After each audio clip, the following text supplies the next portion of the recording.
இன்று இந்திய அரசியல் சாசனத்தை உருவாக்கிய சிற்பி அண்ணல் டாக்டர் அம்பேத்கர் அவர்களுடைய 134வது பிறந்த நாளை கொண்டாடுகின்ற வகையிலே இங்கே கல்பாக்கம் பகுதியில் அனைத்திந்திய அண்ணா திராவிட முன்னேற்றக் கழகத்தின் சார்பில் அன்னாரின் சிலைக்கு மாலை அணிவித்து மரியாதை செலுத்தப்பட்டுள்ளது. அண்ணல் டாக்டர் அம்பேத்கர் அவர்களை பொறுத்தவரை ஒரு புகழ்பெற்ற தலைவர், இன்றைக்கு உலகமே போற்றிக் கொண்டிருக்கிற ஒரு உத்தம தலைவர். இன்றைக்கு நாடு சமத்துவம் கண்டிருக்கிறது என்று சொன்னால், நாம் எல்லாம் இன்றைக்கு ஜாதி மத பேதமின்றி சமத்துவமாக வாழ்கின்றோம் என்று சொன்னால், அவர் அன்றைக்கு இந்திய அரசியல் சாசனத்தில் உருவாக்கப்பட்ட பிரிவுகள்தான் இன்றைக்கு நம்மை காப்பாற்றி கொண்டிருக்கிறது.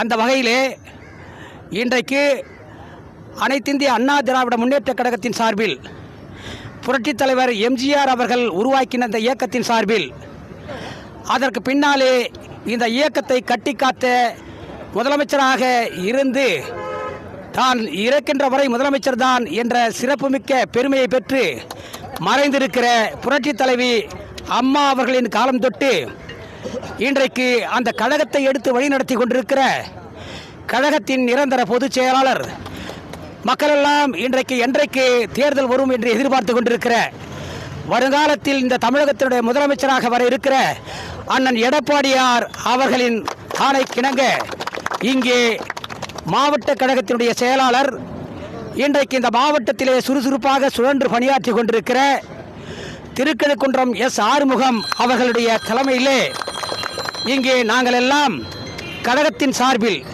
இங்கே இருக்கிற கிளை கழகத்தினுடைய நிர்வாகிகள், மாவட்ட கழகத்தினுடைய நிர்வாகிகள், திருக்கழுக்குன்றம் தெற்கு ஒன்றிய கழக செயலாளர், லத்தூர் கிழக்கு ஒன்றிய கழக செயலாளர் உள்ளிட்ட கழகத்தினுடைய பல்வேறு பொறுப்புகளில் இருக்கிற பொறுப்பாளர்கள் எல்லாம் ஒன்று சேர்ந்து இங்கே இன்றைக்கு அண்ணல் டாக்டர் அம்பேத்கர் அவர்களுக்கு பெருமை சேர்க்கின்ற வகையிலே அன்னாரின் சிலைக்கு மாலை அணிவித்து மரியாதை செலுத்தியிருக்கிறோம். இந்த நேரத்தில் நாம் எல்லாம் சமத்துவம் கண்டிருக்கிறோம். ஆனால் அரசியலிலே இன்றைக்கு இருக்கிற சூழ்நிலையில் சமத்துவம் இருக்கிறதா என்று சொன்னால், மத பாகுபாடு இன்றைக்கு தலைவிரித்து ஆடிக்கொண்டிருக்கிறது. அந்த நிலையிலே தான் இன்றைக்கு பல பிரச்சனைகள் உருவாகி கொண்டிருக்கிறது.